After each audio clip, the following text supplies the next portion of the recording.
баалоо эмес, балдардын Кадамжай районуна караштуу Садырдин Айни атындагы орто мектебинде билимди электрондук баалоо ыкмасы биринчи жолу өткөрүлдү. Электрондук баалоо көп тилдүү мектептердеги 4-класска чейинки окуучуларга арналган. Садырдин Айни мектебинде кыргыз, орус, өзбек жана тажик тилдеринде билим берилет. Электрондук баалоо ар бир окуучунун өз эне тилинде жүргүзүлдү. Сынак башталардан мурун мугалимдер окуучуларга тапшырмаларды аткаруунун үлгүсүн көрсөтүп беришти.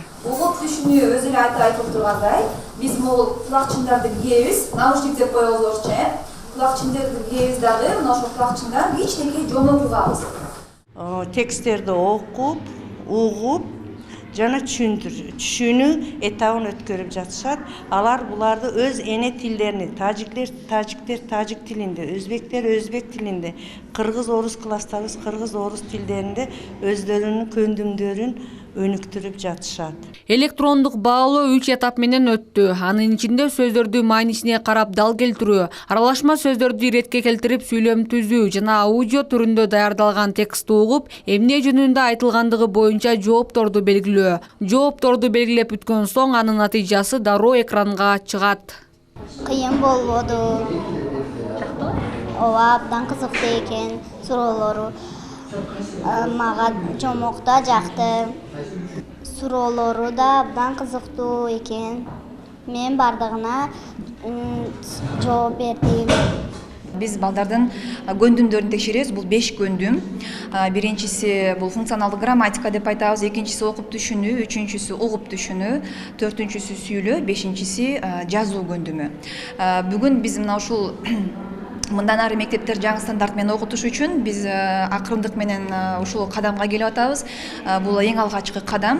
Бир гана мына ушул 2 көндүмдү текшеребиз, окуусун жана угуусун. Электрондук баалоонун негизинде мугалимдердин дагы окуучуларга кандай билим берип жаткандыгы текшерилет. Окуучулардын окуу жана угуп түшүнүүсүн текшерүү аркылуу мугалимдер окуутунун кайсы тармагында аксап жаткандыгын аныктоо мүмкүн дейт Жаркын Ибраимова. Электрондук баалоонун жыйынтыгы менен мугалимдер долбоордун экинчи этабында кайрадан окутууларга катышат. Андан соң бул электрондук сынак кайрадан өткөрүлөт. Бул тесттин жыйынтыгында алар кандай жетишкендиктерге жетти, кайсыл жерден мүчүлүкчүлүктөр бар экендиги бардыгы аныкталат. Мына ошонун негизинде мугалимдерди окутабыз. Мугалимдер окуткандан кийин алар өзүнүн балдарын окутушат.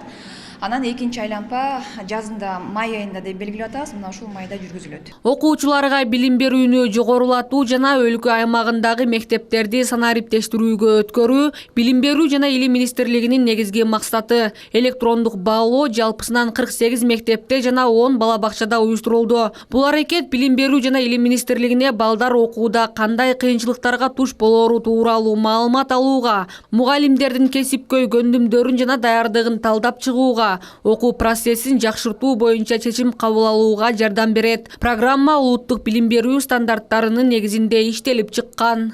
Гүлнур Арапбай кызы, Самат Сайдамат уулу, жаңылыктар.